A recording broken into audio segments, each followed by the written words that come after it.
So thank you very much for coming. This is our solar and battery storage and community solar class for Color Penfield Green. So again, thank you for coming out today. We'll do some brief introductions as to our hosts. So I'll go around the room. Katie, you can start. Oh, hi. My name's Katie Rygg. I'm with Color Penfield Green, and I have rooftop solar and have had that since 2019. Okay.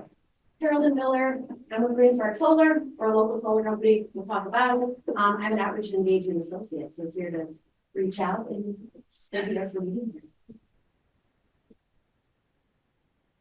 Oh, I'm Al Hibner. I'm also involved with Color Penfield Green. I don't have solar, so I'm running the equipment.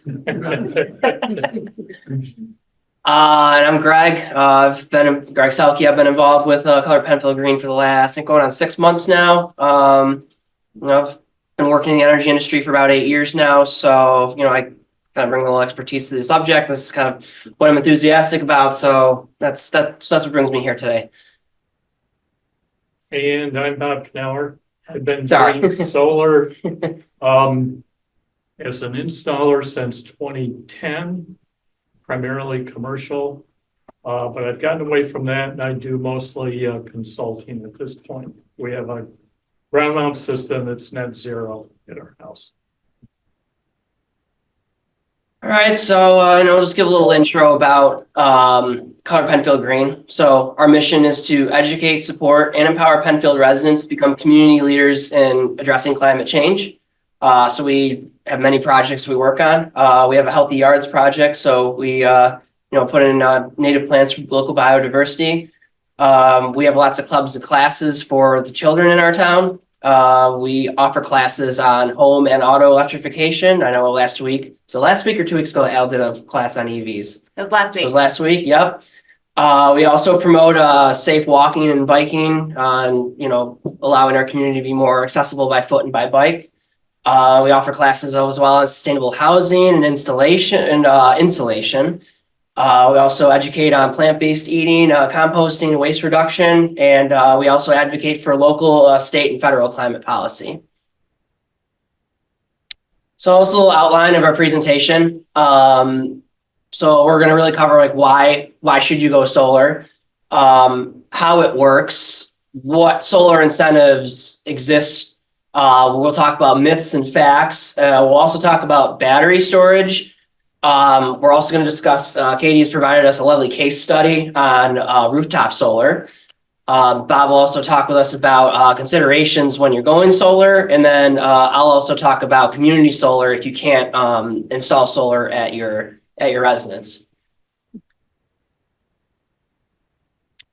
So at this point, before we kick it off, before I came here, I kind of looked up some stats on solar, what has the United States done in terms of solar power in the last 15 years? And it's actually kind of exciting. So in the year 2010, there's about 5,000 megawatts of solar installation. Right now, as of 2024, it's up to 220,000. That's increased about 55% in the last, from 2022 to 2023, it increased about 55%. So there's definitely a demand for solar in the United States, and it's a really good time actually to get involved with it. Right now in New York State, the solar mix is about 5%. I don't know about how much that'll increase to. I know I'll cover some of that in my community solar portion, but I'll hand it over to Carolyn. But yeah, right now, if you want to go solar in New York State, even with the changing political environment, it's a good time. So Carolyn, I'll hand it over to you.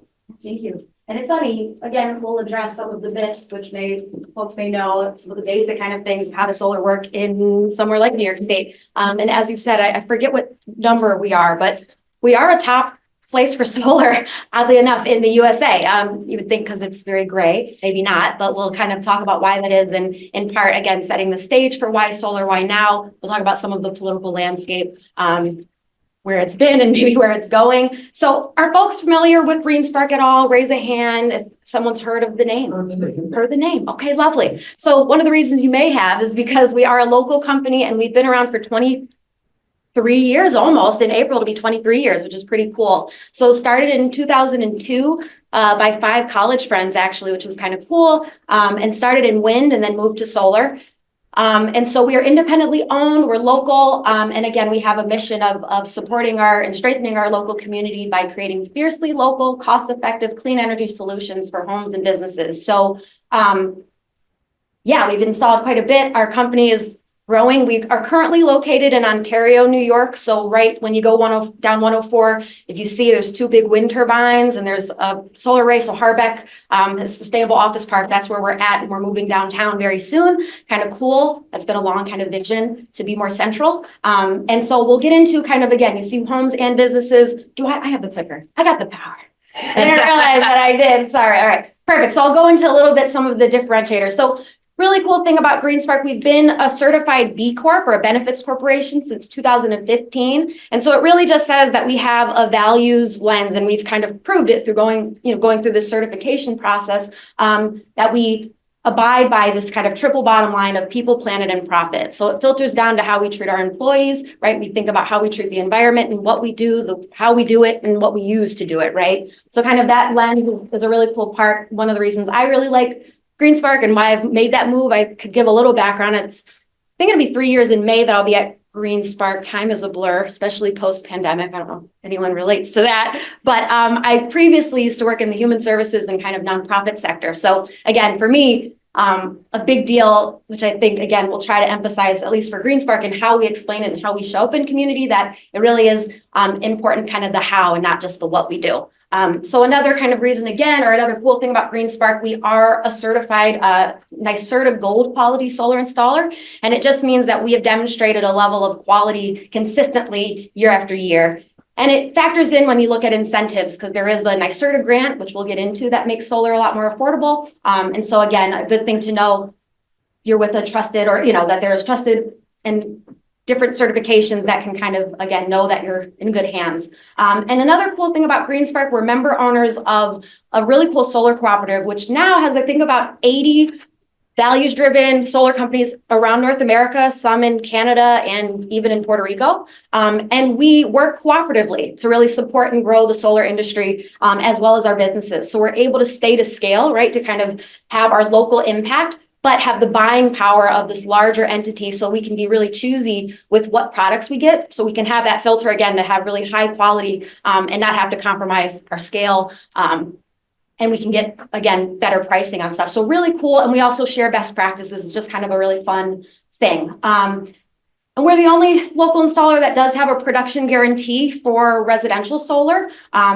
Basically saying, right, what we estimate and determine your system to produce, if it's under 90% of that, we pay out cash. So it's saying, right, that there's some confidence in determining that your solar will do what we say it's going to do. And so just another way of backing, and I think, again, emphasizing how this strengthens the industry as a whole, right? Doing right by solar and doing right by customers, doing right by planet. Yeah, and as I said, we've kind of been around for a while. Cool things. So then, again, just services that we offer. So we do solar for residential and for businesses. We do battery storage, which again can protect from grid outages. We are a Tesla certified installer. Interesting things these days.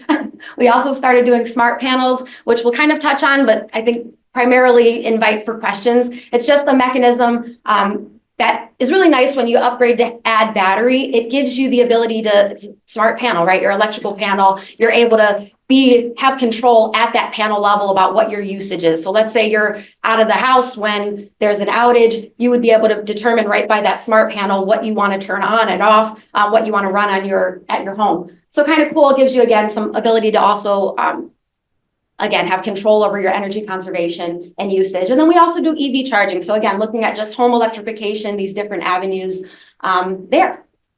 And so this is some, just some examples to kind of visualize, right, what we'll be talking about. Solar, you'll see different kinds of roofs, different angles of roofs. We'll talk about why, but just so you know, there's a lot of different kind of surfaces that we can put solar, as well as ground mounted solar as well. And what a nice little just Western New York visual, fall, pretty.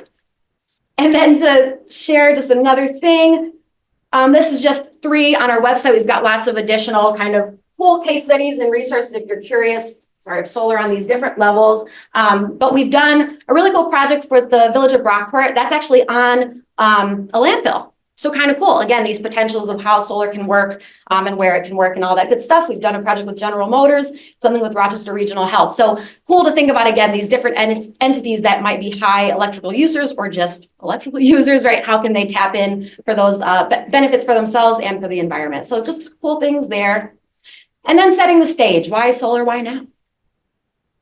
I'm not going to go through all these things, but we kind of know, hopefully, a little bit of policies are really, again, a changing world, but policies have been the strongest they've ever been for solar. Solar is not new. The first, I think, like PV or photovoltaic panel that reflects or mimics more so the modern day panel that was developed was in 1954, I believe, which is pretty cool. And then prior to that, right, that technology has been, I think, started in 1800s, 1886 or something. And obviously we use the sun since the beginning of time for many things for energy and source. So understanding that right now, right, New York State has really great, ambitious goals for clean energy.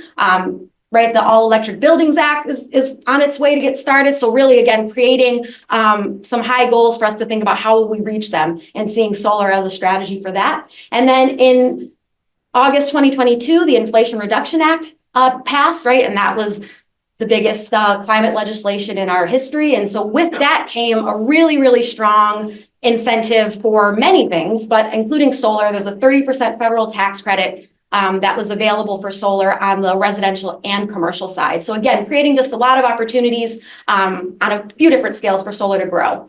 And then another component, right, of thinking about why solar, why now, we all have electricity, right? And we all, have one of these providers. We don't have a lot of option, right, and choice and kind of who we use for our utility as it's, limited. It's a monopoly. And we're seeing rate hikes happen, and they've been proposed to be increasingly high ones. And so factoring in that as we continue to electrify and as we start to see those rates increase, how can we, again, think about solar in the way of the financial benefit, but also some of that control and protection from that volatility of rate hikes. So some things to consider in this changing world. So again, solar is the most cost-effective form of energy. We'll talk about why that is. It is also the most abundant source of energy on Earth, which is pretty cool. And then these are some of the benefits, right? Considering lowering your electricity bill, you're locking in stable energy costs. Savings continue long after you have solar. It can increase your property value, obviously have a positive environmental impact with reducing your carbon footprint. And there's actually a benefit to the larger collective as it supports grid resiliency, which is something I think, again, we're considering increasingly as we see changing weather and as we continue to electrify. And so part of that reason, right, is that it eases or reduces kind of the strain on transmission lines. When you are producing energy at your home, you're also reducing the need to rely, right, on the energy from the utility. And it's a lot of times, right, that those peak times when people are using a lot might be the peak times you're generating at your home. So we'll continue to kind of go into how that works, how you supply the grid, but you also are relieving the grid from having to produce as you produce your own energy. So some kind of cool things there. And battery can be that added, which we'll get into, way to increase your own home's resiliency. So I'll have a few questions that I will ask for participation about just true or false for this one. So there's too much cloudy, cold, overcast weather in Rochester, New York for solar to work. False. I love it. You're spot on. I have a funny meme from the eclipse. Sadly, it was cloudy. Everyone who was there, this was going around the internet because a lot of people traveled. We did the Eclipse Festival at the Rochester Museum and Science Center, and people came from Alaska. I mean, people came from all over, and it was very cloudy, typical Rochester. But we still enjoyed it, and it did get dark. So yes, the answer is false. And we'll explain kind of why it's a non-issue. Somewhere like Germany, for instance, right, they've converted a really large percentage. I have it written somewhere. They've moved to solar in a really big way, and they have more overcast cloudy weather than us yearly. So again, certainly possible. And this is kind of how. So understanding kind of why it works here in New York State, pretty much most of the systems, if not all, that's not totally all. Most systems that are going solar are still going to be grid tied. They're still connected to the utility grid. And there's a policy and a billing mechanism called net metering that makes it feasible financially for folks and also logistically for solar to work and cover you for the year. So when you go solar, I'll kind of get into that. You're imagining a few core components, and this is not factoring in any battery, right? Primarily, you're going to get panels on your roof. Right now, we're using microinverters. So those inverters are at each panel, and they convert the direct current, that DC current, that energy that comes into the panels into alternating current or AC current, which is what our homes, appliances use. And so it goes to that inverter, right? It gets converted into energy our home can use. This goes right into your home, but you're also connected to the grid. So when you're generating a lot of power and you're not home, anything your home is running, your energy is going to come into your home. Anything extra will go back to the grid, and you're getting, I'll say, credits for that from the grid. That will help to compensate in times that you underproduce, like in winter or at nighttime. Let's say you're still going to use your, you need your electricity, but you're not generating from your home or the sun, your panels on your home. The utility is going to come on in and give you energy the same way that it happens now. So it's just an added component. You are the first user of your generation when you have solar on your home and you are grid tied, but the utility functions pretty much like a battery, a virtual battery, and helps to cover you in times of underproduction. So this is, again, I kind of already answered this question, but right, this is a true or false. Net metering can give you a new monthly paycheck. Yes or no? What do we think? True or false? True. True. So it is false. And I'll tell you why. You're not totally wrong, because previously this was one of the ways they organized net metering and how it paid out. So in the past, there had been ways where they would pay you for what you send. It's actually, I would argue, and we'll say kind of why, a better system now. Currently, it's a kilowatt for kilowatt credit that you get from the utility. So if you generate 5 extra kilowatts that you don't use, you send it back to the grid, you now have an equal value credit with the utility for that kilowatt hour. So anytime you use a kilowatt hour from the grid, it will compensate and even out. So it's that net metering, that net billing. Again, the net kind of component math, I don't love it, but it equals out, right? You're paying, then what you're left paying is what your system, anything that you go over, right? What you use more than you produce. But what's important is when we size a system, we look at, and we'll kind of get into this, I'm probably getting ahead of myself. We look at an annual year, a year's look of what your energy consumption and production is. So while there's going to be months like winter where we have shortened days and we have a lot more cloudy and overcast weather, you may not produce as much as you need to cover you, right, for that season. But in summer, when we have really long days with lots of sun, we already anticipate and plan for an overproduction, right? More than you need. So that overproduction, you store those credits in summer that help to then cover your underproduction in winter. So you can absolutely, with different amounts of seasonal production, cover your bill for the year, which is pretty cool, cover your consumption. And that's a big thing of how we determine what your size of system is. And so this is, again, just factoring in this policy of net metering that we have, that's this 1-for-1 credit, this equal full retail value of that kilowatt hour, is one of the reasons New York State is one of the most solar friendly states. That policy is state by state, even territory, municipalities can change that policy. Fairport Electric, right? For different reasons, they don't have net metering because reasons. You don't necessarily need solar in Fairport financially. So it is important to think, right, that this is something as we think about policy that could change, right? California changed in a way that wasn't as favorable to consumers. Again, you are imagining getting that full value. If the utility were to pay you for the energy that you're sending them, they would be paying you at a lower rate than they're charging you. So when that was a thing where they would pay you for that energy, know that you weren't getting that full value of what they would be charging you. So again, this is really strong in that, again, it is in the highest favor of the consumer, but it also, again, works so far as making your solar work, again, really well financially and also logistically with our climate, right? So kind of with our region. So something we continue to advocate and don't want that to change. And if it were to change, actually good things to think about is that it is written in that you would be grandfathered in for 20 years if that were to change after you have it. So kind of a nice thing to consider, again, when we look at all these policies that make the case for solar. So I've kind of alluded to this, right? But a little testing of knowledge. What's the most important consideration when determining the most appropriate solar energy system size for your home? You think it's your home square footage, your household size, your income level, or your annual electricity usage? Anyone? Bueller, yeah, perfect. Going with D. Beautiful. So as I said, and I'll kind of reiterate, your home solar energy system is designed and sized with the aim of producing enough electricity to match your home's electricity use for the entire year. So we do want to think about if you know that your water heater is going and in the next couple of years, and you know when you get it, you're going to go and get an electric one. It's something you want to be thinking about, right? Because we'll factor that in. We can kind of make that estimate to say, okay, we need a size or we need a system that would account for all this use. If you know you're getting an EV in the next year, right? Something we could kind of factor in. So something to be aware of. Again, we'll obviously also look at not really your square footage, but your roof capacity, right? The space. We'll look at the orientation of your roof, right? We'll look at these different factors and also ground mount, right? We'll look at the factors of, is it feasible to get the panels that you need, but to determine how many panels you need, again, want to just emphasize, it's really looking at what your usage is. Because again, it makes the most financial sense. You want your solar to really take the place of you using the utility for electricity to cover you, which is exciting because it can. Again, if we can fit things. So again, just to reiterate, it's right size for your needs, which is nice to know too. You're not paying for something you don't need. You're, again, going to be aware of if it doesn't fit your whole need, how much will it offset? Things to think about. The solar is great, but it also does have to generally make financial sense, right? We want it to.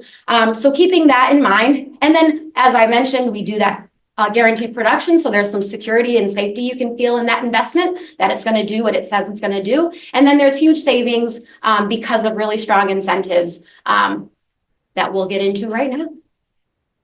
So there are 3 big incentives for solar, for residential solar, for owning solar at your home.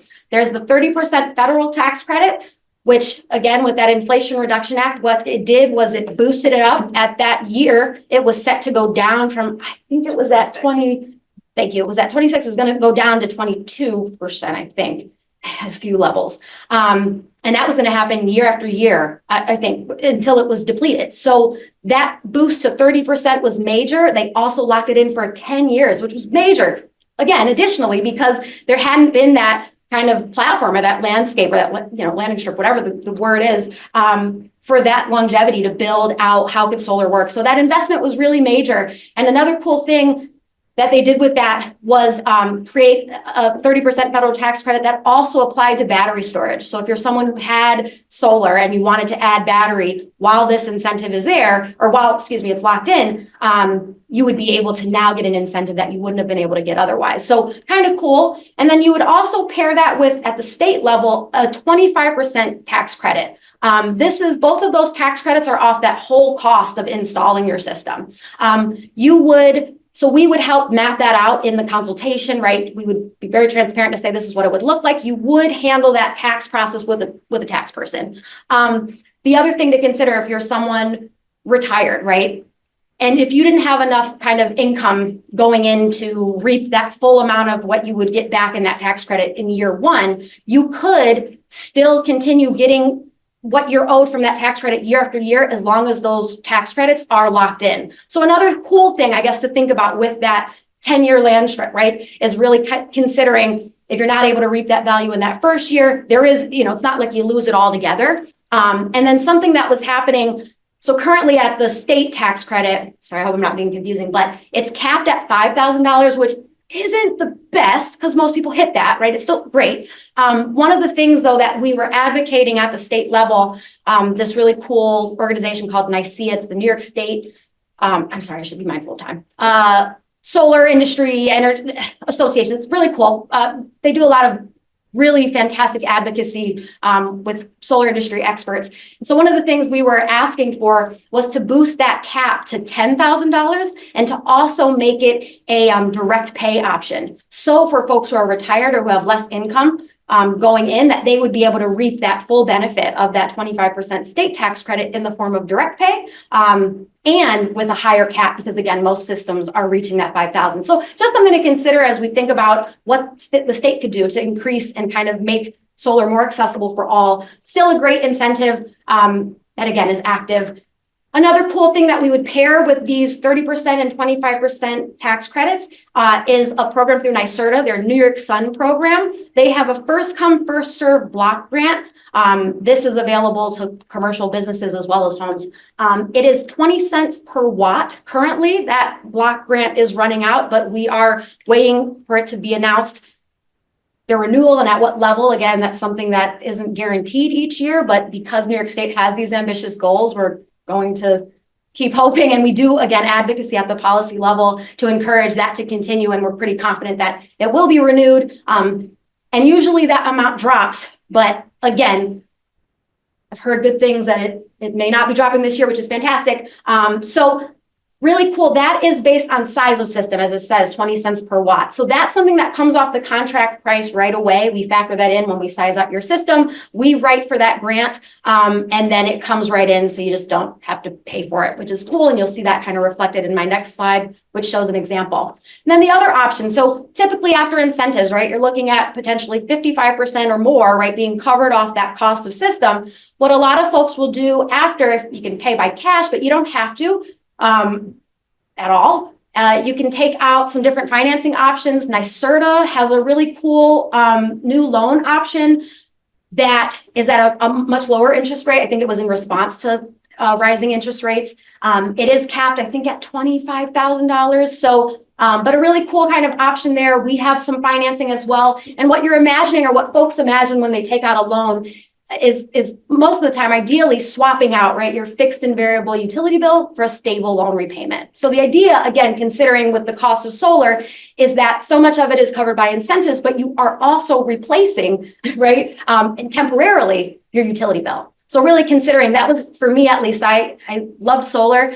I got to know it from a more of a community solar and access inclusive kind of lens. And so I had this bias that, like, solar, who can afford it? I worked in nonprofits. I never thought I would. It's going to be a social worker, which I love. It's so important, but just the things. So learning for me that you don't have to pay any money out front, and that it does, again, give you control, right? Gives you some choice. We're paying for electricity anyway. You could be choosing kind of where you're paying into owning, and then also, again, contributing to the grid in a positive way, and the environment and your pocket. So interesting things of just my relationship to it. That was a helpful learning. And then again, just an example of what incentives could look like in action, right? This is just an example of what a cost could be of $31,000 after that NYSERDA grant, taking into account, again, as you see, it comes right off. Then you have the contract price, factoring in those incentives and bringing down the cost over half. So kind of cool just to see how the incentives work. So again, another kind of thing that just shows really considering what solar is over its lifetime, right? We'll get into kind of what the lifetime of these panels kind of are, but they live a long time, right? And so considering what after 25 years, what you could be paying into the utility versus paying in that net cost, paying a cash payment, or paying with financing, significantly different, right?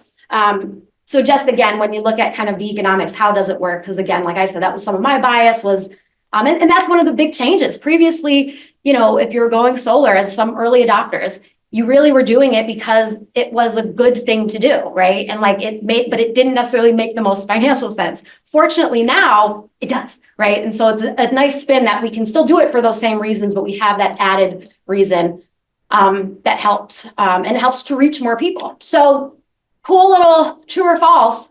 Cold temperatures negatively affect solar panel production. What do we think? False. I love it. You're on it. So another reason why it's not true that New York State is bad for solar at all. So cold temperatures improve solar panel output and increase solar panel efficiency by increasing voltage. So pretty cool when you think compared to somewhere. So really, when you think about actually like spring, it's a really good time for solar production because you have more moderate temperatures and you have longer days with more sun. So again, cool things when you think about kind of flipping the solar work or not just cloudy, but in these winter months, when we've had some really lovely sunny days, that cold is going to help your panels to be more efficient in what they do produce. And then another cool thing, white snow can reflect light and help to improve PV performance, photovoltaic. So myth busting. All right, let me say this. Okay. Yeah, I didn't say it. Okay. So today, solar panels have a functional lifespan of 25 to 30 years. True or false? True. You're right. But I want to emphasize that they don't die after 25, 30 years. at all. They gradually produce less and less power over time. So again, even after 25 years, most still generate at least 80% of their original output. So they degrade at a very slow rate, especially compared to other technology. And as technology advances and improves, because again, panels aren't new, but the tech, like all tech, is evolving, that degradation, those rates continue to improve. And so I'll tell you, the Q-cell panels that we currently use for residential, they're 435 watt panels.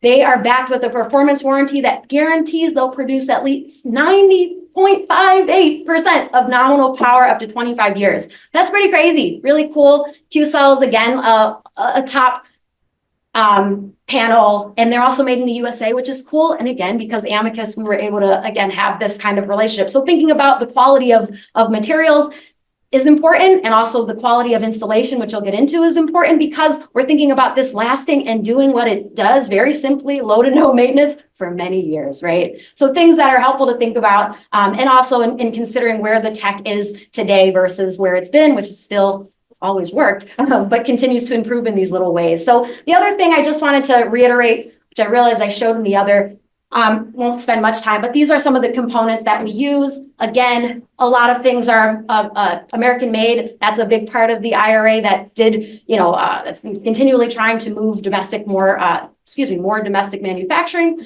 So Q-cells, they have a plant down in Atlanta. And all of these materials, these core things, right? The racking, the attachments, the panels, the microinverters that we're currently using, they all have a 25-year warranty. So again, not only is your system just expected to work, the materials, right, are backing that to say these aren't new things. They've evolved and also evolved and improved in not even big, huge ways, but in ways that, again, share their longevity and that you can feel confident in. So kind of fun little question: by weight, more than how much?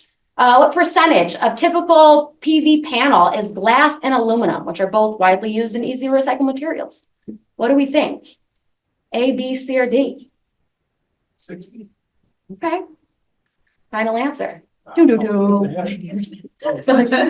is a millionaire? I want to get sound effects. So I put way too much content. My coworker was like, don't do that, but I did it anyway. Probably for me. So glass makes up the vast majority of it, which again, it's already a well-established industry. And then other materials that are pretty easy to recycle include aluminum frame, the copper wire, and plastic junction box. And then panels can be reused directly or after refurbishment. And they also can be recycled the same way other electronics are recycled. So there's a process for it.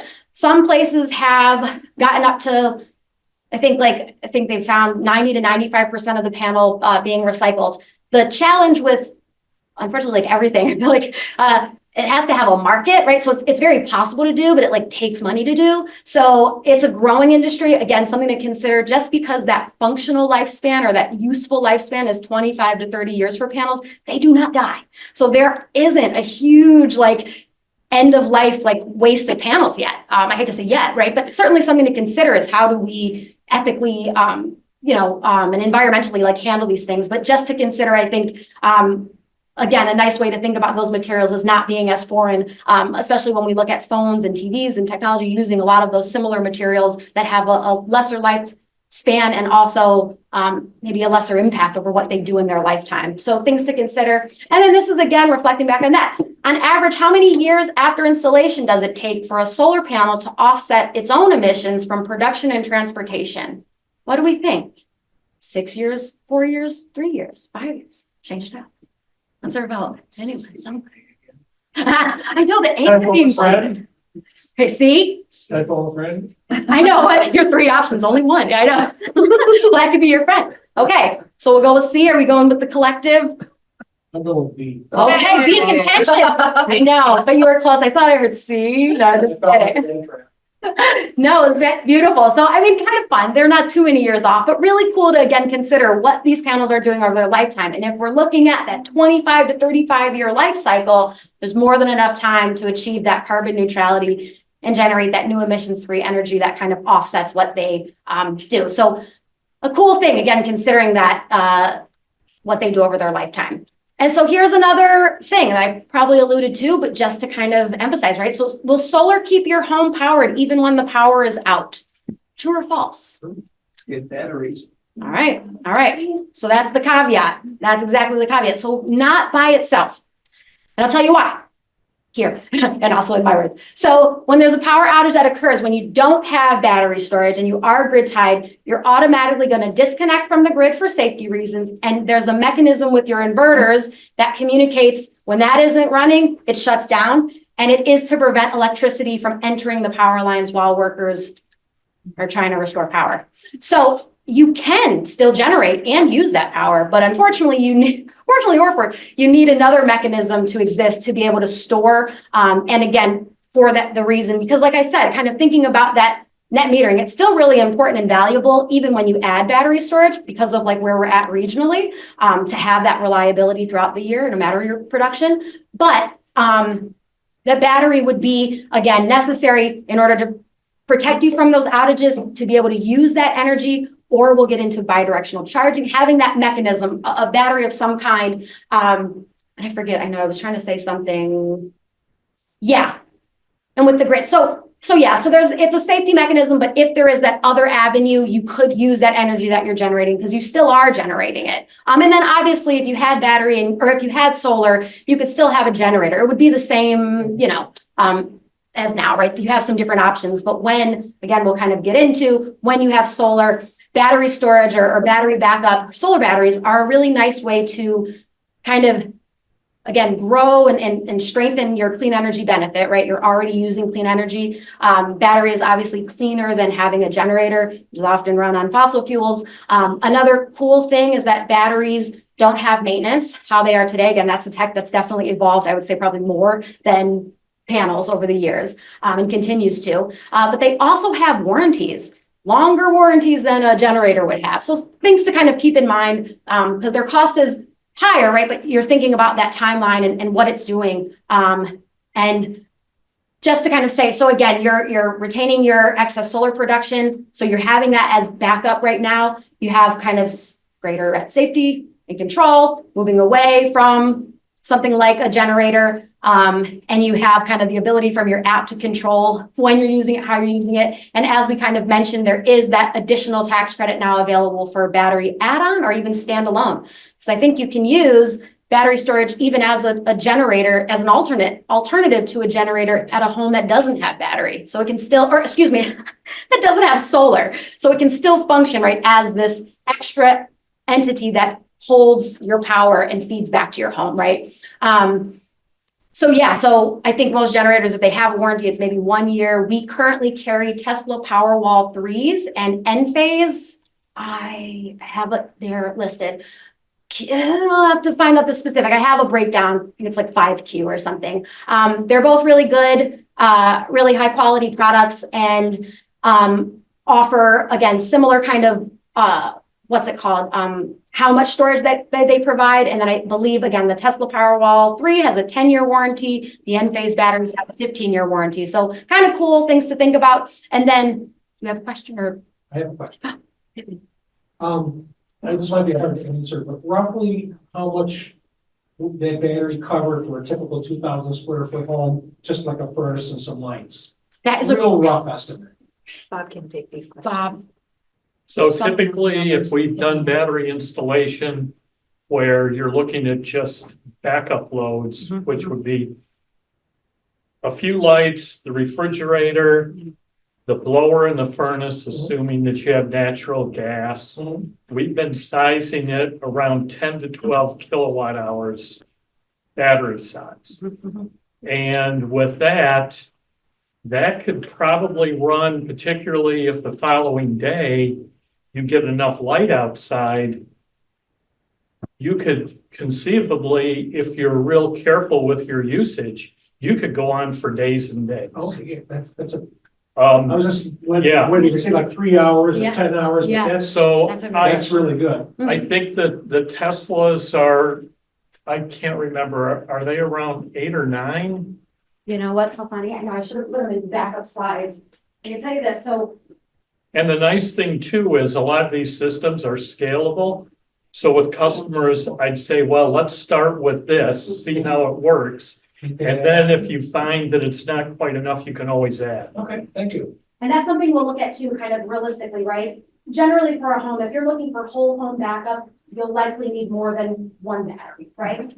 To cover your main loads or a few core ones, you'll typically be good with just one. Another cool thing, we went from Tesla Powerwall 2, I believe, to 3 some months ago, and there was some of the improvements to the Tesla Powerwall 3 was that it could take on a little bit more, it can do more with just one versus 2. So some improvements in the tech, and I think it's the startup time, there's some details. So I know, just to say, I mean, the Tesla Powerwall 3 usable capacity is 13.5 kilowatt hours, and then the Enphase IQ5P usable capacity is 5 kilowatt hours. So they are smaller Lego, like there's some details about that. The cool thing I will reference, so I'm definitely happy and hope I can answer some questions. I will say we have a lot of really cool resources through GreenSpark. We have blogs that we put out. We also have done a lot of webinars, and we continue to. We have recorded webinars on our YouTube channel. And so we have a few that we've done very focused on battery with some kind of, with our manager of sales and one of our designers that kind of goes a little bit more in depth and has some case studies. So some additional ways to, obviously you can call us too to learn more, but where we can go more in depth on that topic. And I know Katie wanted to, yes. Could you send me links to those particular webinars, and I'll make sure that that goes out in the follow-up package to you guys with the slide deck. Thank you. Perfect. And then just to kind of add, I know bidirectional charging, are folks familiar? Because it's exciting. Yeah, it's exciting. Very exciting. So I know I've got to get my notes. Well, you can probably explain the things too. Some cars can do this now, but you can charge your car, and some cars are able to reverse that charge and charge your home. Yes. So we decided we're an all electric home. We cut off our gas supply. So power goes out, we're kind of out of luck. We don't have a backup. We looked into battery, but the technology is so close. Like, we don't want to Ford Lightning, but maybe our next car will be able to do that. And so that's bidirectional charging. So we're going to have a mobile backup battery. And I can share a link that I found in some of my research as well. A really cool, I think it was like a really recent article as well that had a list of all the different current or like newer EVs that have been developed that do have that capacity for bidirectional charging. So it's something to keep in mind that, again, you could basically, instead of having, or maybe in addition to having a battery, you would have the 2-for-1, right? Your car be that battery backup for your home as well as the car. And really cool. So there's some really cool capacity for Tesla right now. Like, not that I think a lot of us are as interested, but they only have one car. Like the Cybertruck is the only one that works. The F-150 is the Lightning. That truck has bidirectional charging, and our CEO actually has that truck and got solar recently. So we'll have a case study of how that looks in a year, since it's all, but just cool things to see on the horizon of how we can, again, help with that larger resiliency at your home and potentially the grid, right? To be able to kind of offset some of that energy need. So that, I think, is really what I've got for me. Agrivoltaics, kind of cool. This is one of our sites with a very cute sheep. It's cool. So we had a few sites and just fun things. Again, we've got some cool blogs, but like these pictures to show that solar grazing is something that's growing as well, that can happen on solar fields. And is happening more. Gardens too. Yes. Like Yeah. in Minnesota, there's tons of like solar honey being produced. Which I think is super cool. Yeah, there's studies that show like it's great habitat for like bees and other, I think, like migrating birds. I can't recall, but they actually are good habitats. So, like, one of the myths is like, oh, it just destroys farmland. You know, it's like all this land you're using for solar instead of farm. There's like, actually, it's great habitat. So it's kind of the opposite. And it helps the soil rest. So panels, again, they don't leach any chemicals, right? The chemicals that are in there, they're enclosed in aluminum and glass, right? And they are, you can look up to the product things, right? As we talk about the evolution of tech, what they've improved on is, right, the durability of tech and the efficiency. And so part of that tech is that they can handle really high wind loads and all types of things. So considering, again, that they allow soil to rest when it is on land that maybe could be farmable, but it also, again, has this absolutely possibility to dual, if not more, which is really cool in an area that's growing, that kind of sustainable solar development. So some really cool things, and I appreciate you guys sharing. So yeah, that's kind of a lot of info. Hope it didn't take too long. We'll learn for the next time if it was. Yeah. If you do have questions, we can answer after, or anytime we'll move to the next thing, if that's okay with folks, unless you have a burning. Oh yeah. Is there anything anything that's really I have questions. Front of mind. I can wait. Okay, cool. Right, well, I think I saw, I'm a writer too. all right? All right, yeah, we'll skip this one. that is our roof. And we've gotten 3 installations and I'll talk about that story in a minute. Right here in Penfield, right? Right here in Penfield. So why did we go solar? For those of you guys who've been here for the other talks, climate change is what motivates us the most. We really want to do everything that we can that we can control to minimize our carbon footprint. And so solar was really appealing because it's 100% clean, carbon-free electricity that had, you know, apparently 3 years is the offset. So I learned that last summer. Thank you for that. But it covers all of our electricity needs over the course of the year, including powering 1 electric vehicle. So far, since 2019, our lifetime generation has been 60.5 megawatt hours. Pretty proud of that. And you can see from our Solar Edge app, the environmental benefits kind of gets updated every day. How much CO2 emissions have we saved? That's significant and equivalent of planting 724 trees. I love seeing that. And I took that screenshot just earlier this week. It's important to me when I look at my girls that we're doing this. We were able to cut off our gas supply because of this. We're an all-electric house. And here's the crazy thing. It was a big upfront investment, and we also invested in geothermal. Those are big investments. But in 2018, our pre-solar, pre-geothermal gas and electric bills over the 12 months amounted to $2,300, almost $2,400. And this year we're anticipating $282 for the entire year for all. And actually that 2018 doesn't include the gas for 1 car. So that's like another 700 or so. So we're seriously saving so much money, and eventually we will pay off our investments, and then we'll keep reaping those benefits. And we have a net zero house. We put our system in 3 stages. You're going to be smarter. You're not going to do this, and it will be less expensive. Also, the panels get better and better and better. So the ones that we put in 2019 were 310 watts. Less than a year later, we did a little expansion because we got our EV, and we wanted to be able to cover that. So those panels were 325 watts. And then flash forward a few years to cover our net zero house, and they're 425 watts. If we had just done 425 watt panels, we wouldn't need 44 to cover a house. We could have done that with 36. So, and actually 425 is not what you're installing now. It's 435. But it shows kind of like how solar technology, it's really taking off. Like what you're using now, you're not going to be using 2 to 3 years. So it's like, it's just, yeah, it's great. It's really improving. It's great. And so our system is 15.3 kilowatt system at this point. And I do want to say we did go with GreenSpark. There are other solar panel installers, and we encourage you. I mean, Color Penfield Green has no business partnership with GreenSpark. They're not paying us. We just are fans of them. We work with them. Yep. We partnered with them on a number of things, but there are other companies in the area, and we strongly encourage you to connect and get quotes from other companies. NYSERDA does have a list of approved installers, and they actually have like their staff. So like GreenSpark's like gold status, right? I don't know what the levels are, but they will show who the installer is and like what their status is. So like you can go on NYSERDA's website and then check out other installers, which obviously we encourage to do if you want to get different options. So yeah. And we've talked about Amped in the past. Amped is the NYSERDA's regional hub for unbiased energy,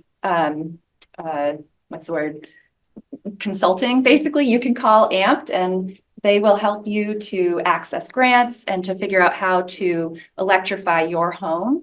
And GreenSpark is a vetted installer through Amped. So, okay.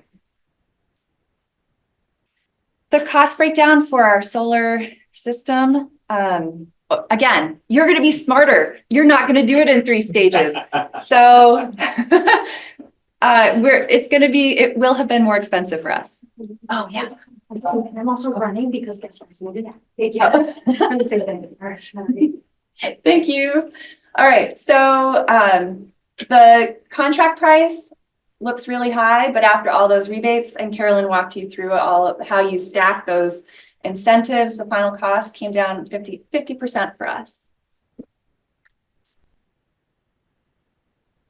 The installation was pretty easy and straightforward, happened over a couple of days.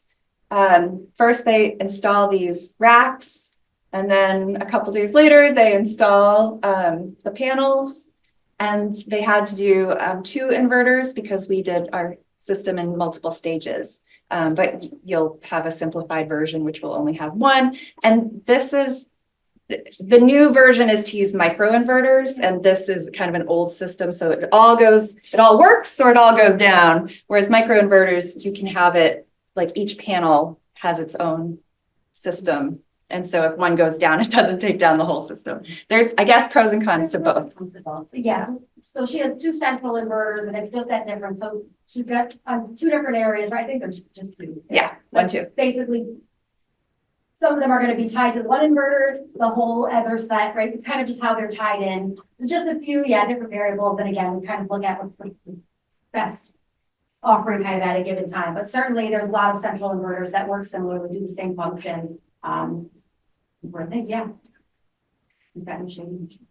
Yeah, no shading. Yeah, we have great south-facing flat roof, which is fantastic. So over the course of, this is 2024, we got next to no generation back in January of last year. But then, and here's where we had our roof pulled off. And so we put, this week, it came down, and a couple days later, we were able to put our solar panels back on with the expansion. So generating quite a lot of electricity. So this is the curve over the year for solar panel generation. And then we're charging 1 electric car, and it's pretty steady at about 230 kilowatt hours per month at home. We do some travel, but that's separate. And then the rest of our electricity usage, everything else is this gray line. That's what RG&E, that's everything actually, including the car charger. But you can see our heating system is electric, and that really spikes in the wintertime. And then it goes to next to nothing in the summertime because it's super efficient. And so we use a lot of electricity here and here. And we don't generate a lot here or there, but that's where the banking comes in.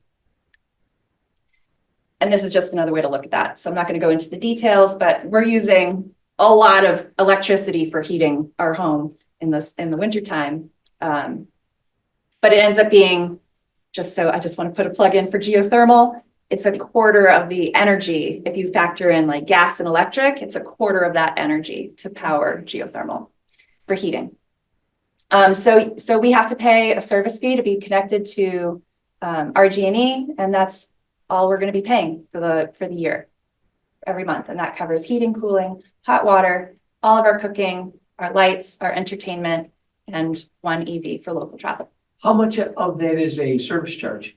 It's 21 a month, I think. It's gone up to 23. So it's 23? Okay, yeah. So that's each month? And before our last expansion, we were running out of credits at like mid-January. And then we'd have to pay a little bit, what electricity we were using, and then it would start going up again. And March, April, it would kick back in. I thought this was interesting. These are 3 very sunny days. This first day is 5 days from the summer solstice, very long day with very little clouds. If there was clouds, you would see these spikes, kind of drops, right? But this is like a sunny day all day long. And we had about 95 kilowatt hours generated in 1 day. So that's about our max generation we could possibly get. 2 days from the fall equinox, slightly shorter day, still generating quite a lot. And in these short winter days, very short, sunset at 4:30, that just sounds so depressing. we're still generating almost 50 kilowatt hours. So this is a day that didn't have any cloud cover, and those are rare, right? It was hard to find that. This is with your full 15 kilowatt system? Yeah, so this is Cool. since the latest expansion. So this I thought was a nice illustration of like cold weather making the efficiency go up. Because the day was certainly short. All right. One problem we have that I think you guys should take into consideration, we get these massive avalanches sometimes, and very often this is heavy, wet snow that suddenly just releases and just crashes down 3 feet away from our sliding glass door where we go out with our children to play in the backyard or our little bitty dogs.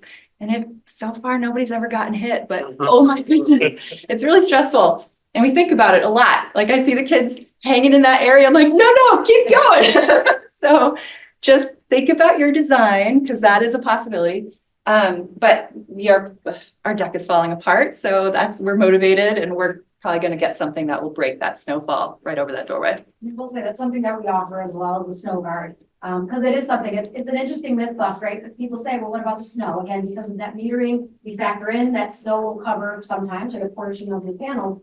But the panels are at a slant, they're glass and they're black. So they are melting snow off more quickly than any other part of your roof. So that's why we have almost the reverse issue of snow blocking your panels is not as much of the issue. It's really them coming off and be Suddenly. Yeah. Yeah. It just gets some momentum and wha-bam. So reflections for me, my family, we love our solar panels. I love that it's just set it and forget it. It's been great. We have had excellent customer service from GreenSpark. We are insulated from rising energy bills, and net zero is really our primary motivator. So it's worth the investment for us. There's so many variables. It's really hard to know for us to tell you guys what's the payoff. We've done some calculations. We think it's about 8.5 years for that first 2 sets of solar panels that went on pretty fast together. And since the next expansion is so much more efficient, we think that it'll pay for itself in about 4.25 years. But solar panels last for so long, right? Like, can you think of anything you could add to your house that will pay for itself and like you'll keep making big for like decades after you have these things installed. So figuring out how to get them paid for and put on is the challenging part, but it is a good investment for so many reasons. All right, I'm going to pass it off to Bob, who has a lot of expertise. Thank you.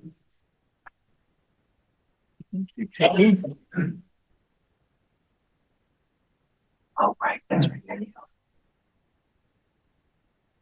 Okay, we put everything here just on one slide, but I think everybody's going to get a copy of this, right?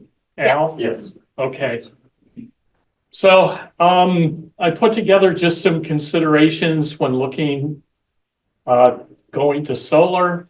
Besides the NYSERDA certification, there's also a national certification, NAPCEP for installers. And I know GreenSpark has on staff a couple of NAPCEP certified folks.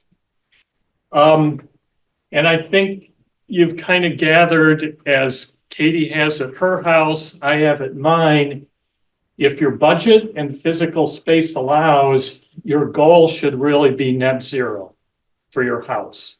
So if you do that, you're just going to have that $23, $25 charge on your bill. And like the batteries, the solar is also, you can expand to it in the future, kind of like Katie did. If your budget says, well, you want to start, you put in what's comfortable, and then down the road, you can always add to it. And that way, that also gets people kind of used to how it works and that sort of thing. And I think ultimately everybody wants to be net zero. So on your project proposal that you get from GreenSpark, other companies, they should definitely state the annual kilowatt hour number that the system will generate. And I know some companies offer a guarantee for annual production like GreenSpark. I really don't know if other companies do, but I think it's probably gotten to be more of a standard. It's a Yeah. benefit for the whole, right? Oh, yeah, yeah. So I've run into, well, I want to say shy away from leasing proposals. I've had realtors call me and say that a house has gone on the market and the prospective buyers want the solar taken off. They don't want to have anything to do with it. And the problem is, if it's a lease agreement, chances are there is on the title of the house, because it's not owned by you, it makes things complicated. So I always tell customers, I never offered it. The best scenario, like I think we touched on before, is having a loan pay for the system if you can't pay for it outright. And you can set that up where the money that you would normally be giving to the utility, you're using that money to pay for the loan. So there could be a number of months that, however it works out, where out of pocket is exactly the same, but then you know that once that loan is paid off, it's all free money. Ask your installer what the cost would be for removal and reinstallation of solar panels if your roof needs replacement in the future. Most installers will give you an idea, or you can even call in a roofer to give you an idea how much life is left on the roof. But that's one thing you have to be aware of, that if your roof is 15, 20 years old, you may want to consider as part of the cost to have your roof upgraded. For us, it was about $100 a panel to have it removed. We need to factor that in. And reinstalled? That was part of it. That's a real good deal. Because typically it's more like $200 to $300 per panel. Yeah, and that cost is fluctuated a little. We do that quite a bit. I think it is important. I think something I heard recently, even in our proposal, so something to consider at that forefront. We might even say, here's some money to put aside. You can plan for this in the life of your system, knowing that your roof, you may need to set this money aside so you can prepare for when you need that reinstall. So it's good to have that in mind to say, here's a little bit in that planning of your lifetime of your system. I think we actually paid, so because we were doing an expansion at the same time, we may have gotten a kind of a special deal on the price coming down. But that was actually such an advantage because our old solar panels, which weren't so efficient, we were able to move to a less desirable part of the house that doesn't get great solar gain on the south side, and then put the really efficient ones on the south side. So And of course, if you have enough land and you use ground mounts, then that's not a concern. The roof isn't used. And there was just recently, I think that passed the end of January. Any zoning district now in Penfield, you can have a ground mount. There used to be restrictions around there, but now you can have a ground mount. Is it still restricted? Like you can't have it in your front yard, it just has to be in your back, or can it? Side or backyard? Yes. And and there's a table in the ordinance based on how high the ground mount is how far it has to be from the property line. Yeah. Now those systems will be a little bit more expensive because they have to trench out to it and there's more hardware to hold the panels up. But in the long run, it's a lot. You don't have to worry about the roof issue. Understand the warranty details for the equipment and labor. One of the things to keep in mind that if you get the NYSERDA incentive, the installer is required to guarantee parts and materials for 5 years. So that means if anything goes wrong with the system in that 5-year period, You just call up your installer and they'll come out and fix it. No charge. And then after that, I think the inverters typically have a 10-year warranty and the panels like a 25-year warranty. We touched on the tax credits and incentives. And the last thing, if you're in an area where there's some trees around or you have squirrels and chipmunks around your house, price out, this is the generic term, but the critter guard.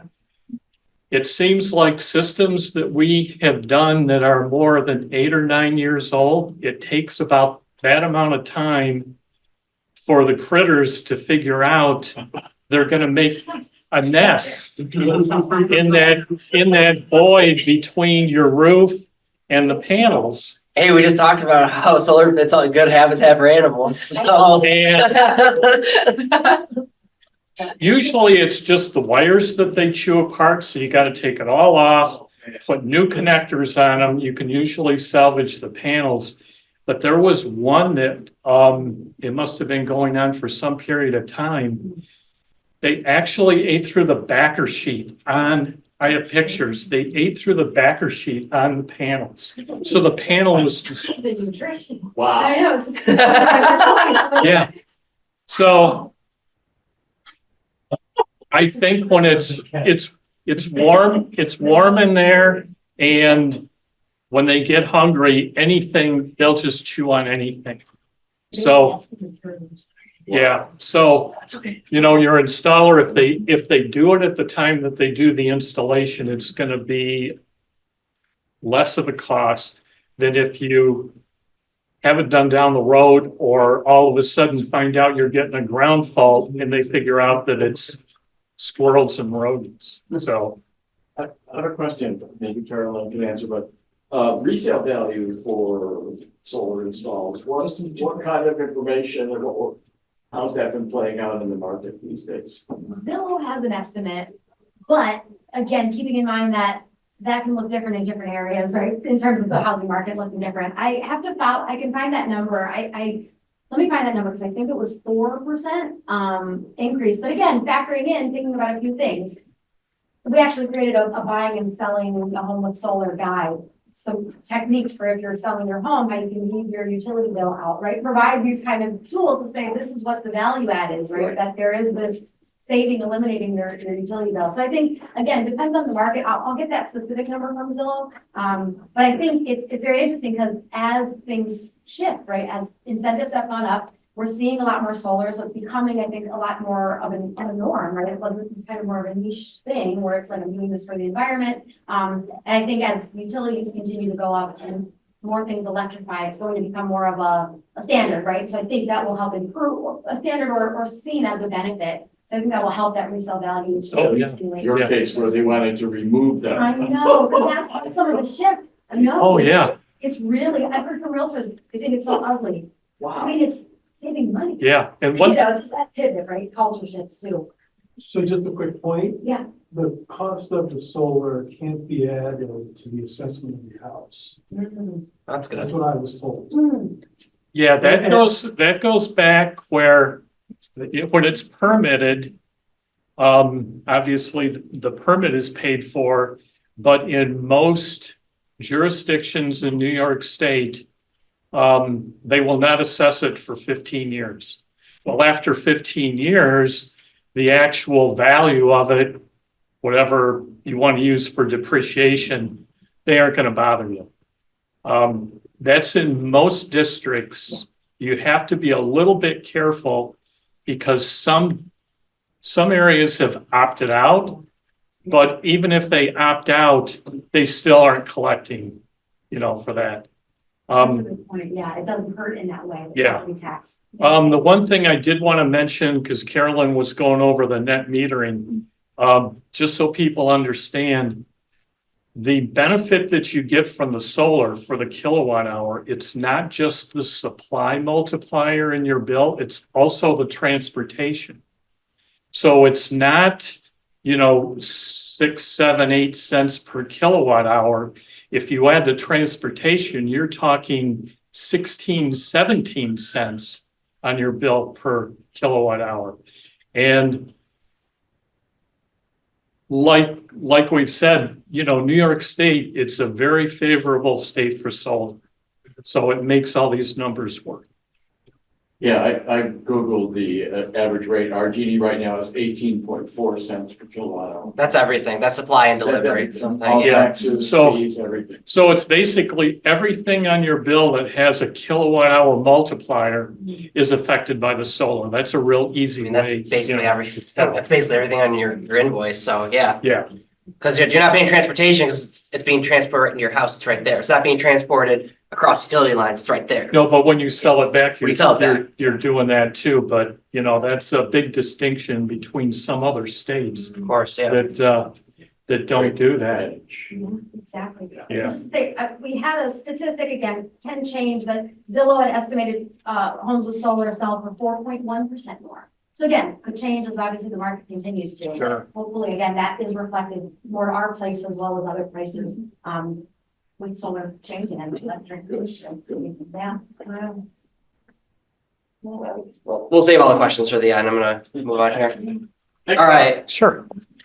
So I'm gonna discuss community solar here. So this is more if, you either like money wise, I'm just not ready to do a solar installation in my house, or maybe you have restrictions where you can't do it at your house. I think Al, were you saying like you had restrictions where you couldn't put solar in your house? Am I right? No, I had some amount of shading that might Yes. have limited it, but if I remove a tree, Right. So, or you may not have the backyard space in Penfield to do it. And this other option we have is community solar. So basically, let me back up a little bit. So sometimes around here, you might have seen like large, like solar farms. You might have seen one if you've gone out on 531 going towards Brockport. I'm trying to think of other ones that I've seen. If you go on the thruway towards Syracuse, like just near Waterloo, you'll see a large field, right? So those are community solar farms. So basically, like utilities, they buy power from these community solar farms, right? They have these large arrays. They basically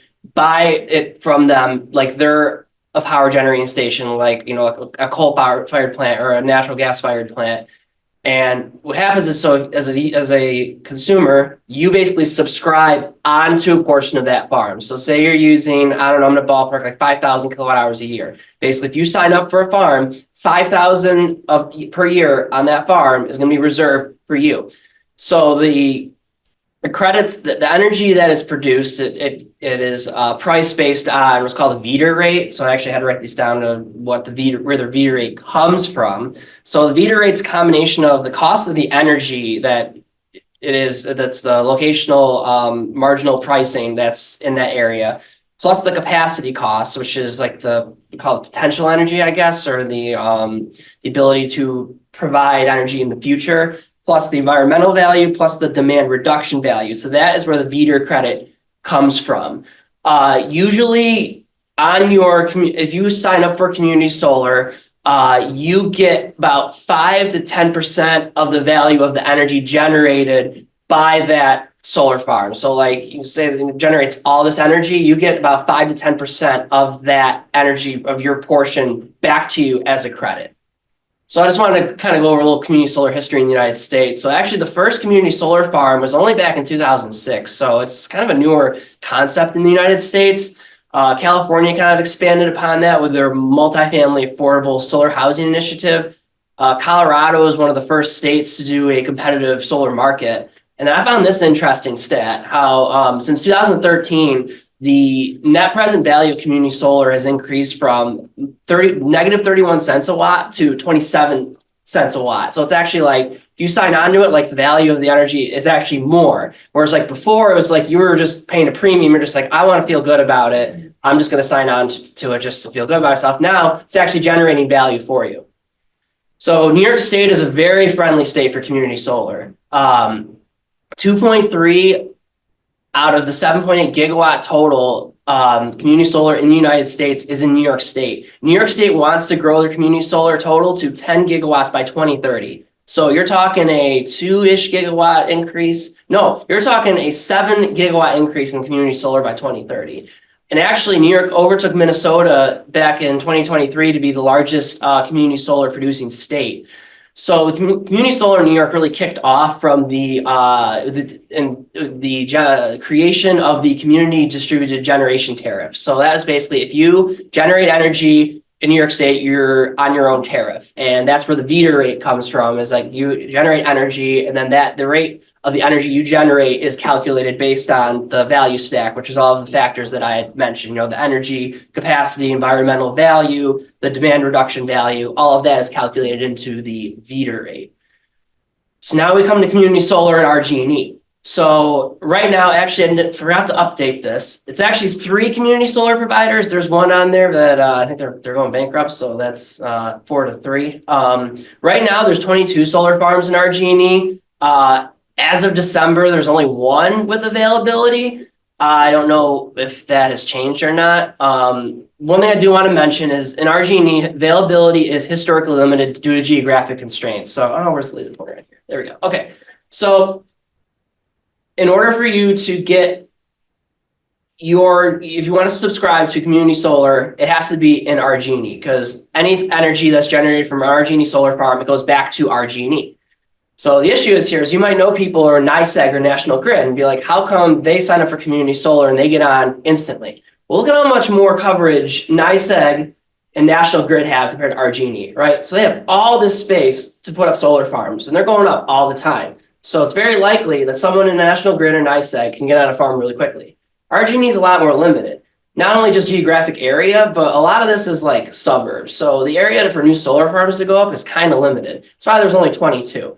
So right now at this point, like availability is really limited. So if you sign up, you're basically hoping that someone will go off the solar farm. Usually it's someone going out of business. What I'll get into also is like you can't transfer it. So if you go on to community solar, like and you move, you can't go, you lose your spot. Also, municipal utilities not eligible community solar. So if you're in Fairport Electric, I don't know, as far as I know, you can't sign up for it because it'd have to be in Fairport. You know, I know there's a bunch of municipal utilities around here.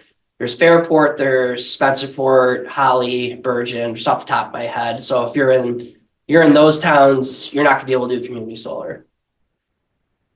So pros versus cons. Pros, free money. It is a credit on your bill. You're not paying extra to do community solar. You get money back. I don't know about you. I like free money on my invoice. The cons, yes, there are wait times in RG&E. I'll talk about those when I get into providers. It's not transferable if you move, not eligible if you have municipal power. So I want to thank my dad for providing the sample invoice here. And I want to show you where the percent credit comes from because we'll talk about how most providers either do a 5% or a 10% credit.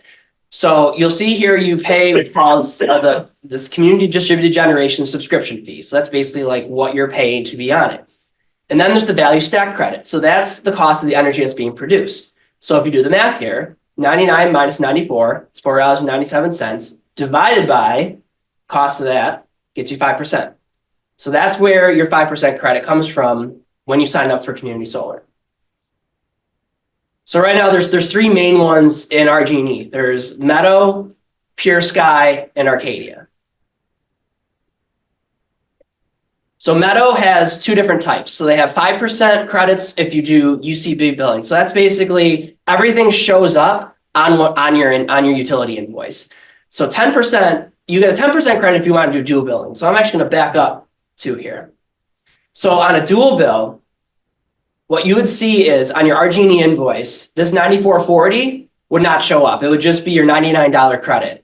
Then $94, the provider would bill you for that separately. So probably many months, your RG&E invoice would be minimal or actually like a net credit, but then you would end up having to pay the provider. But your overall difference, your overall credit between the 2 would be 10%. So that's just, do you want to have another invoice to pay or not? Some people are okay with that. Some people would rather not have to deal with that.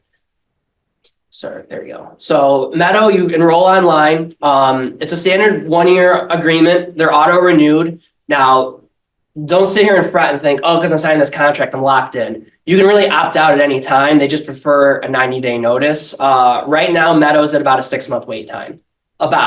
So if you sign up now, it'll take about 6 months for credits to get flowing. Was it about 6 months for you? I can't remember. It was so long ago. About that, yeah. There we go. So the other provider is Pure Sky. So they actually do 10% UCB billing. So, obviously that's much better, situation there. They do a 25-year contract, but again, you can cancel anytime. Also has a 90-day opt-out preferred. You do need to provide them a utility bill for registration. They also have a 6-month wait time. What does UCB stand for? Oh, that's utility consolidated billing. So that means everything is on your utility invoice. Arcadia, according to their website, they say they have availability. I have skepticism about that. I called them and they were kind of clueless. They're like, I called them, they're just like, well, it could be 1 to 2 months. I'm like, but you don't know what availability you have, do you? And they're just like, no. And they wouldn't put me along to someone who knew. So I would say assume they're about 6 months too. And they also wouldn't tell me what their percent credits were. I'm going to assume it's the same as, Meadow. This is pretty standard for community solar is 5% UCB, 10% dual billing. Skip ahead here. So I'll skip this, but these are some, if communities want to get community solar, like they want to set it up in their backyard. There are projects in New York State that can receive tax breaks for being sited in low income communities and 20% tax credit if the majority of those credits are allocated to low income customers. And then there's also a 30% tax credit for all solar projects, courtesy of the IRA, like we discussed previously. There we go. So this right here is a community solar map by utility. So that's on NYSERDA's website. So when you go on there, you would just click your utility. And I would select on this one showing yes, so you can see everything. Because if you click no, at least recently for me in RG&E, nothing showed up because there's nothing available right now. Yeah. And then also there's a list of community solar providers for all in New York State and like where they operate. Yeah. So this is where we're going to kind of bring everything together. So I want to kind of have an eye to the future. So I went to the NYSEA Solar Summit back in November, and I actually sat in on a seminar about virtual power plants. So this is something that's being done in California, where basically if you have solar or battery or some combination of the two at your house, you're basically treated like a virtual power plant. You're treated like a power plant, like any other large scale power plant would be, where the utility can tap into you to be able to kind of help out with the grid. So let me give an example. So let's say it's a really hot summer day and the grid's starting to strain, right? If you're in a virtual power plant, like the utility can call on you and be like, hey, we need some of your battery power. In California, they'll do it where like if you have battery storage, they can discharge it between like 7 and 9 o'clock because that's when like peak energy usage is. And NYSERDA right now is researching incentives for that. So it wouldn't just be you just do it out of the goodness of your heart. You'd actually make money for participating in this. And then you can do some cool stuff to your house as well. You can put in like smart thermostats, smart meters. So you would basically become part of the grid, but part of, we talk about all of this with solar is grid resiliency, right? Because, some of the other classes we've had, we talked about like electric vehicles, right?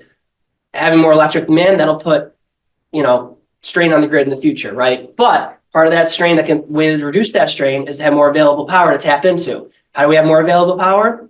Go solar at your house. So if you put solar in your house, you're making the grid more resilient. But this is a possible incentive that you can look to maybe in the future is in New York State, they move towards virtual power plants. You could be given incentives to, help out the grid on days where there's lots of strain. So that's, another possible reason to look into it in the future.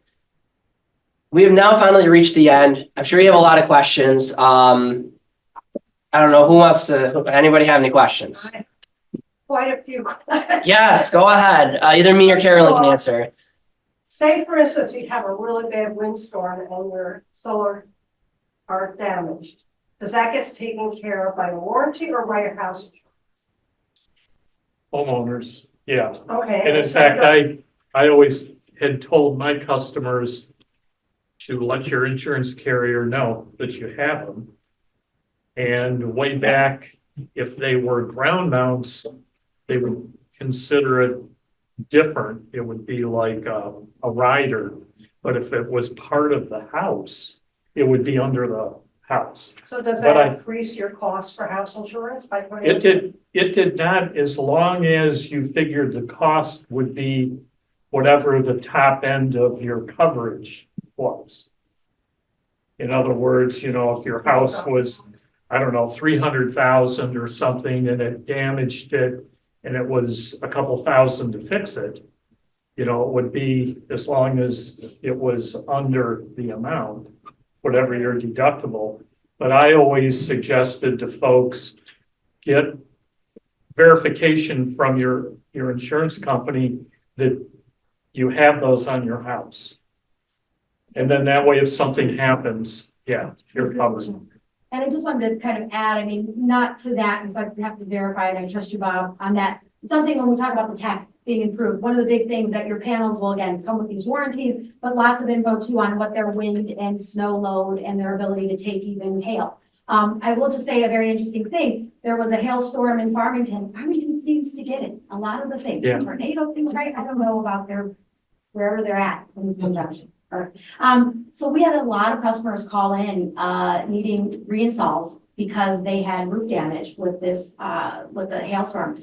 I think all but one had panel damage. So they had roof damage because of the storm, but the panels were not damaged. For the They're really strong. Yeah, so just That's awesome. considering, I mean, certainly something to think about what that damage could be. But in terms of what their ability to withstand some stuff, it's significant compared to the roof. So a lot of those folks were going through their homeowners for the roof. Yeah. And then we came in, we would just. I think the industry spec is that most all the solar panels can withstand a hailstone 1.1 inches in diameter, which around here would be pretty good size. Now, down in Farmington, there were areas where they were larger.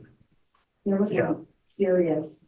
Got a friend who had window damage. I live in Farmington, so it was a pretty substantial one. Go ahead. This might be a little bit granular, but you mentioned the virtual grid. So let's say I'm in the virtual grid and the overall grid needs more energy. And you kind of said, well, like, they'll call you and ask you whatever. Is there any way to set parameters in your system? I believe so, yeah. In California, it's like you gotta like sign, if in California, I believe if you sign on to it, you're basically like, if you have availability between 7 and 9, they'll discharge it.